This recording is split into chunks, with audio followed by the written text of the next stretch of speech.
こんにちは、ハルトです。9ナートリーのポッドキャストへようこそ。今日は本の要約とレビューをします。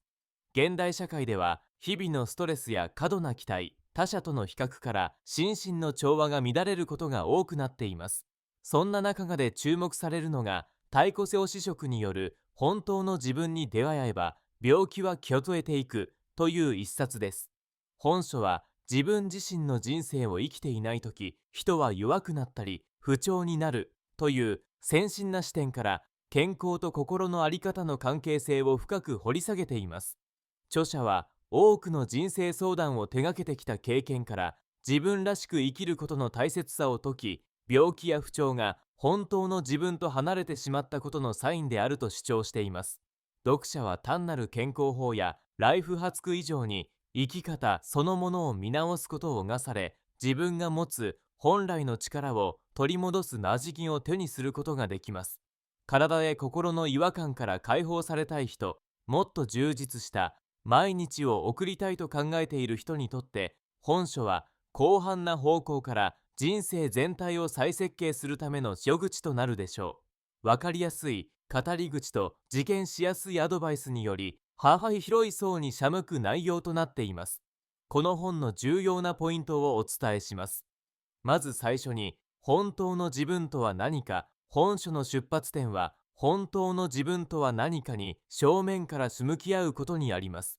多くの人が周囲の期待や社会の価値観に流され、自分が何を望んでいるのか気遣いがちです。著者は、本当の自分とは生まれ持った性格や願望、価値観を諭し、それを大切にしながら生きることが全人的な健康につながると述べています。本当の自分を知るためには、日々の感情や身体の声に視を傾けることが重要です。また、過去の経験や親からの綴り込みを見つめ直し、自分自身の本心を見極めるワークや問いかけが紹介されています。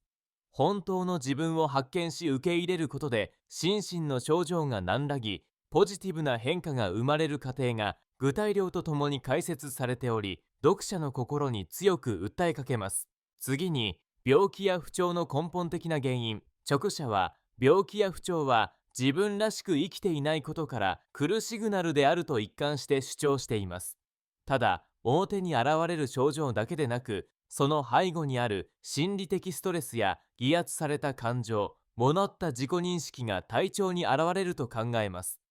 例えば、無理に他人に合わせてしまったり、自分の本心を我慢することが慢性的な疲労感や具体的な身体症状につながる自力を示しています。医療や腰に来る前に自分がどのような人生を歩んでいるのか、それが本当に納得できるものであるのかを振り返り、不調の根本を問うことの大切さを解説。本書では、症状はあなたへのメッセージであると捉える姿勢を通じて、自己との対話の重要性が繰り返し強調されています。さらに、自分自身に気づくための実験メソッド、理論だけでなく、日常生活で実際に取り組めるワークや質問法が豊富に紹介されています。例えば、今、自分は本当にやりたいことをしているか、他人の価値観に流されていないかを振り返る時間を持つことで、マチンの自己認識を促進します。著者独自のワークシートや呼吸法、イメージトレーニングの方法も丁寧に解説されているため、難しい哲学ではなく、毎日の習慣として取り入れやすい工夫が多いのが特徴です。知見を積むことで自分の気持ちに素直になり、周囲への過剰な配慮や自己否定から解放されていきます。結果として、体の症状が制限する読者の体験談も箇所に散りばめられ、具体的な成果をイメージしやすい構成になっています。そして、周囲との関係性の見直し、本当の自分に気づき、それを尊重して生きるためには、家族や職場など身近な人間関係の見直しが不可欠です。本書では、他者に振り回されず境界線を守るコミュニケーション素や自己主張の大切さについて具体的なアドバイスが書かれています。特に、ノーと言う勇気などや自分の気持ちを相似に伝える技術など、日本社会特有の集団性や同調圧力に悩んでいる人に役立つ内容が盛り込まれています。自分の幸せを第一にしながら厳苛な人間関係を救うことが心身の健康につながると説く著者の観点は、多くの人が手に入れたい人生のヒントとなるはずです。最後に、自分らしい人生は生きるという選択。本書の最大のメッセージは、健康や幸福は外部環境によってではなく、自分自身の選択から生み出されるというものです。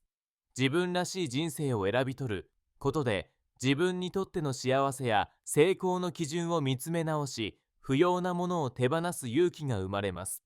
物質的な豊かさや他者からの評価ではなく、自分の価値観に相似に生きる姿勢が超過期的な健康や自己実現につながるという点が力強く主張されています。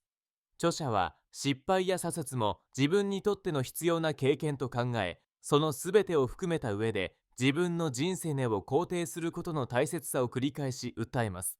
本書を通じて読者は今の生き方を見直し、自分にとっての幸せを見つけるきっかけを得ることができるでしょう。結論として、本当の自分に手出会えば病気は消えていくは単なる健康本や自己啓発本ではありません。本書は心身の不調の根本原因を追求し、その解決策を自分らしく生きることに求める一色の一冊です。健康面や心理面で悩んでいる人だけでなく、自分の人生の意味を再認識したい人、現状を大白したいと考えている人、周囲との関係にモヤモヤを感じているすべての人におすすめです。この本が特に優れている理由は、自分探しのための理屈や抽象論にとどまらず、実験的なメソッドや日常生活で使えるワークが豊富にこもり込まれている点にあります。自分自身に向き合い、過去の滑り込みや社会的な役割から解放されることで、本来の自分の声を聞き取りやすくなります。そのプロセスを通して、心と体の健康だけでなく、人間関係やキャリア、日々の満足度も大きく向上するでしょう。他の健康本や自己啓発本との違いは、治すべき病気のとして身体や心を断片的に捉えるのではなく、人生そのものの再設計に咎む点です。人生の土台から見直すことで、真の意味での健康と幸福を実現できる本書は、ダズにとっても一度は手に取る価値のある一冊です。今まで悩みから抜け出せなかった人も、自分らしく生きていいんだという勇気をもらえるはずです。ご支援いただける場合は太鼓政治、ポッドキャストの説明に記載した Amazon リンクから本を購入できます。どごの感想をぜひお聞かせください。それではまた。